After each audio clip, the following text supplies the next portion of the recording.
Wake up, Jacob, Israelite prepper here. And I just want you guys to notice something. Where the source of this particular article that I want to share with you, the New York Times, right there. Okay. I want you guys to notice it's coming from the New York Times. And so it's just not someone's little blog, who lives in a basement or something like that. Sometimes you got to point that out for credibility purposes. But I want you guys to look at this. Are natural flavors really natural? Now, a lot of us, since we, have been awakened to who we are and identity of self, and then we start looking at the world with a whole different set of eyes, spiritual eyes, biblical eyes. We're a whole lot more discerning and stuff. And then those of us who want to eat better and get our nutrients and sustenance from the earth. Some people are going in the direction of growing their own food. So we become label readers, right?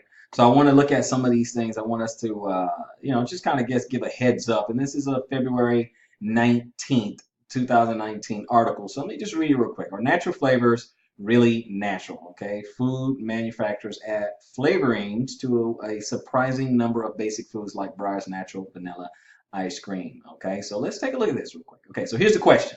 The question is, I heard that natural flavors added to flavored seltzer water are not natural because of a loophole in the regulations covering additives.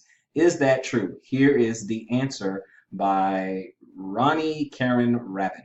Okay, so her answer is government regulations define natural flavors as those that derive their aroma or flavor chemicals from plant or animal sources, including fruit, meat, fish, spices, herbs, roots, leaves, buds, or bark that are distilled, fermented, or otherwise manipulated in a lab.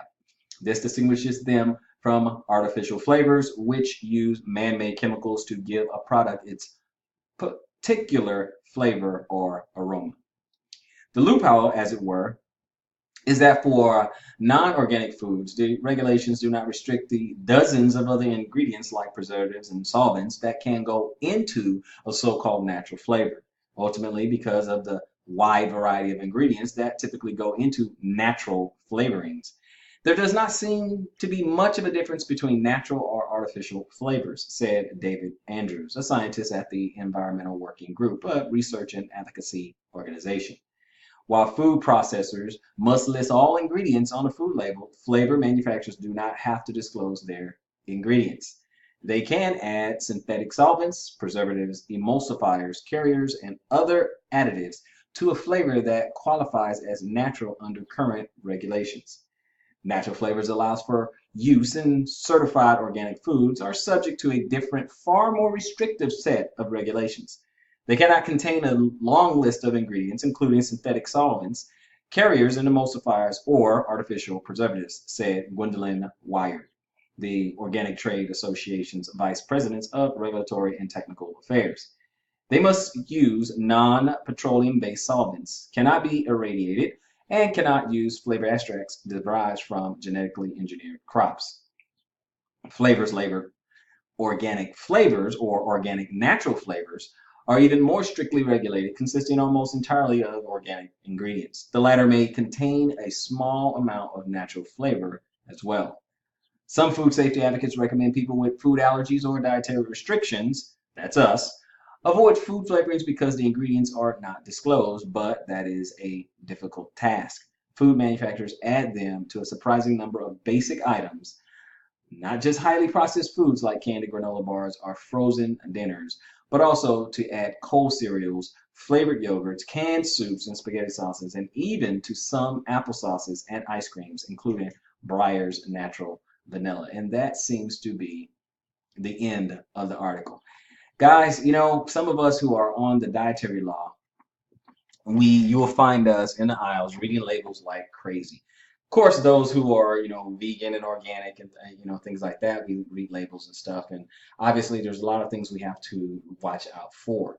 But in case you are wondering why we are so sick, why we have illnesses and things like that, why do we develop all these allergies you need to look no further than the foods that we are eating. And I'm using the term loosely because a lot of times the things that we're eating is not food because it is so modified. It's basically a lab experiment. Many of us are still stuck on that until we get out onto a land and raise our own animals and grow our own food so that we know where it comes from. See, the problem today is that we're not getting the nutrients that we once were. See, in the past, all the nutrients that we needed, all the vitamins, all the minerals and the aminos, all the things that we needed used to actually come from our food. But now they are so genetically modified to where it scarcely resembles food. Now, again, I can't say, oh, I don't eat any of the stuff. Some of the stuff I eat because I am not on the Remnant Ranch just yet. But that is why I am more determined to get in a village, more determined to get me, my family, and a new family or extended family. And if I have more kids and all that other stuff, my tribe. There's a reason why I want us to get out of the city, grow our own food. The reason why I show you guys, the journey as I go to, a little community garden or whatever, and a practice garden and stuff, so I can hone those green thumb skills because I actually do want to eat real food. Sometimes we scarcely know what real food tastes like because we're so used to things that are not so. I told a story once when I went on vacation and I went over to the Bahamas and I went to one of the plantations and they had all types of fruit out there. And one, I didn't know that there was more than a dozen different types of pineapple. In fact, when I went there, I we were able to taste some of the different pineapples. I must have tasted about 6 or 7 pineapples, and they all have distinct characteristics that differentiate them one from another. Had a good time. I had an education there because what do we get here? What? Dole? That's it. So there are a number of different types of pineapples. And then on that same tour, I was able to look at, or taste, I should say, some oranges. Now, over there, the oranges are still, green with some yellow, I mean, not yellow, orange in it, the peel. And I asked a question, it was an ignorant question, and I just say, hey, are these oranges, ripe?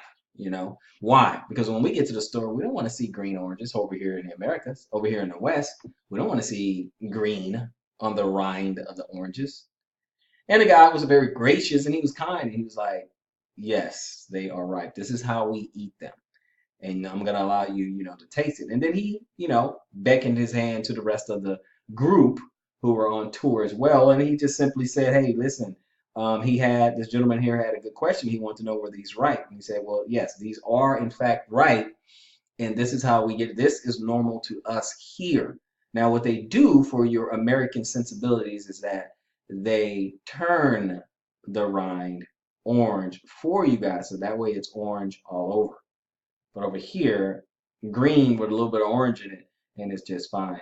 And so, it was just a little bit of an education. And of course, those who either come from, the Caribbean or those who have actually been on a cruise and been on a tour or just flown over there on vacation or whatever, they already know this. But for those who have never stepped foot off American soil, you may or may not know it. And so sometimes we lose touch as to what is real food.